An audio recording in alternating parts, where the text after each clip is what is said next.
song yan? Power couple ito eh! Simple lang naman yan!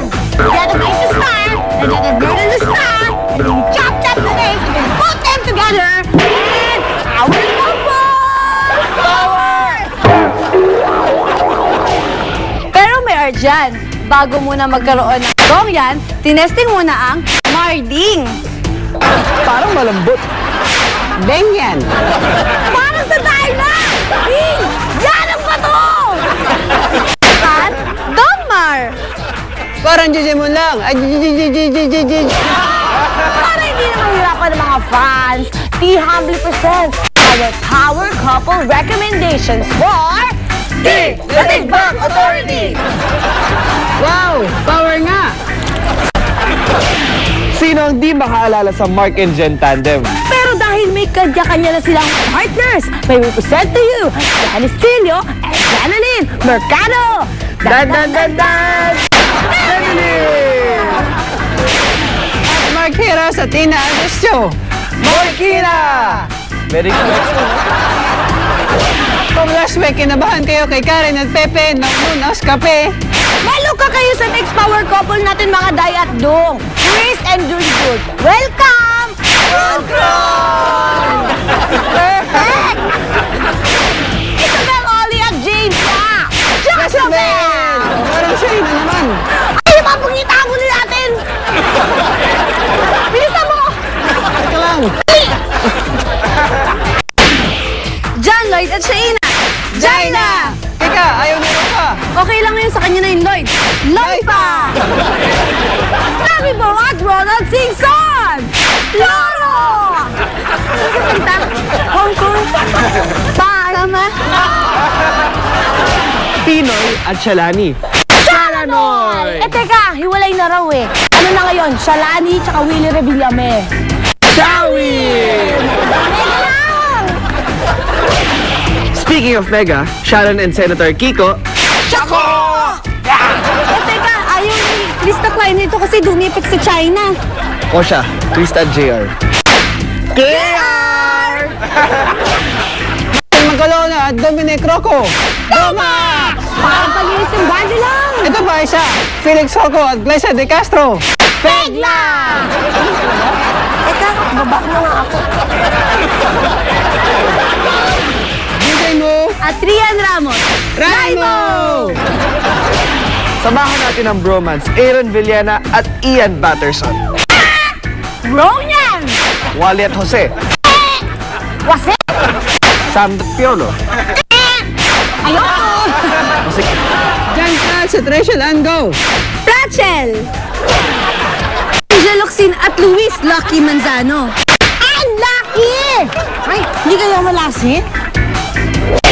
Steven Silva at Diva Montelavo. Diva! Oh, ito. Enzo Pineda at Sara Labati. In love. Oh, in love siya. In love. Heart Evangelista at Daniel Matsunaga! Heart Tsunaga! Heart! Angelica Panganiban at Derek Ramsey. Angelica! Andy Nine at Jericho Rosales. Jerry Nine. Mas maganda pag Charisse and Jericho! Charger! Tamang-tama. Lubat ako. Pa-charge nga.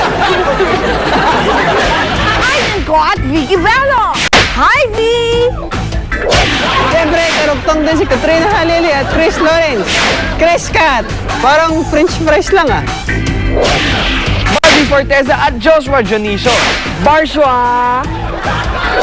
Solen Yusap at Richard Gutierrez. Gutierrez! Dolby at Jaja, Doja! Regina at Ogie, Rogie! At Vic at Pia, still under construction! Kuya Alonso at Gerard Anderson. Betret. Hi, fans. Eric Gonzalez at Enchong D! Charos, charos! Charos lang, te! Mahal at Gym Girl. Oh, girl! Ines Veneracion at Jowa, Ines the Datu! And finally, John De Leon and Loli Choli! Johnny! Is... Angelic Juliet! Angelic Juliet! Hey! No! This is the Big Back Party!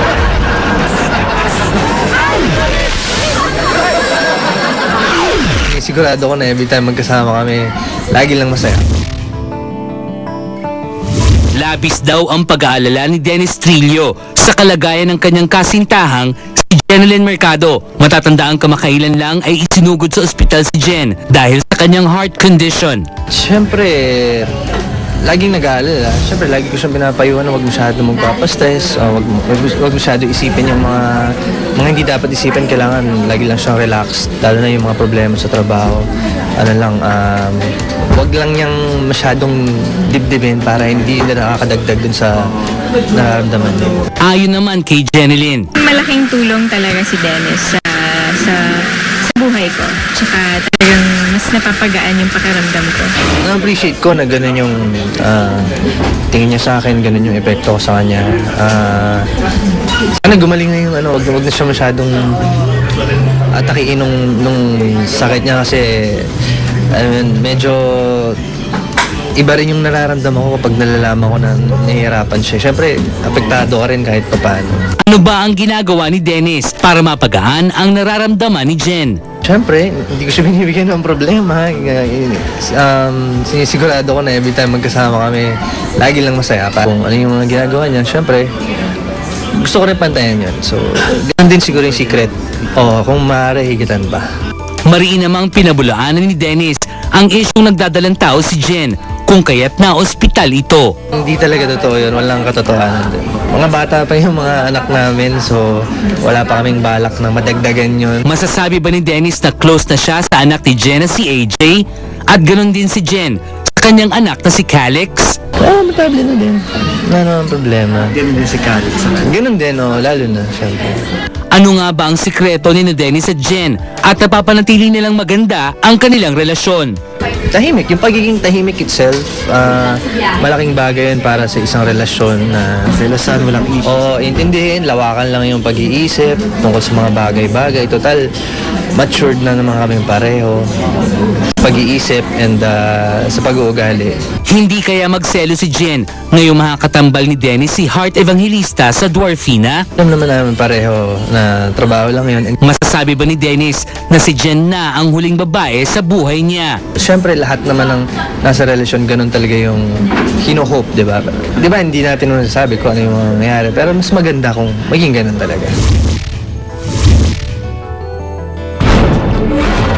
Okay mga kaibigan, wala po si Mr. Ricky Long ngayong hapon dito sa Star Talk. He is in Honolulu kung saan ini-interview niya ang stars of the new Hawaii Five at nag-text siya sa akin kanina para i-correct yung isang item sa column niya sa Philippine Star where he wrote that Jack Lord, the original star of Hawaii Five-O, became the husband of Farrah Fawcett. Ang tama po, ang napangasawa ni Farrah Fawcett ay si Lee Majors of $6 Million Man. Na syempre si Farrah naman napunta rin kay Ryan O'Neal. Talaga magulo sila sa showbiz. Anyway, eto na. Regine Velasquez handang-handa na sa mga bagong papel na gagampanan sa telebisyon at syempre sa tunay na buhay. Kaya alamin nyo yan. At hindi lang yan, abangan nyo rin si Daniel Matsunaga. Talagang malaking tulong sa pinagdadaan ng pagsubok kay Heart Evangelista sa pagbabalik ng Star Talk.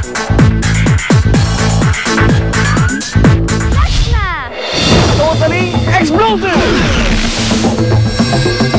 Kasong libelo na isinampa ni Katrina Halili laban sa ina ni Hayden na si Irene Ko, tuloy-tuloy na ang pagdinig sa korte. Next na yan! Opo, tutuloy ko lang po yung kaso. Wala namang problema yun eh. Totally explosive! Councilor Shalani Soledad, isa-isang sinagot ang mga ibinabatong intriga sa kanya. Exclusive! Just like any other human being, diba, nasasaktan din tayo. Sartok TX!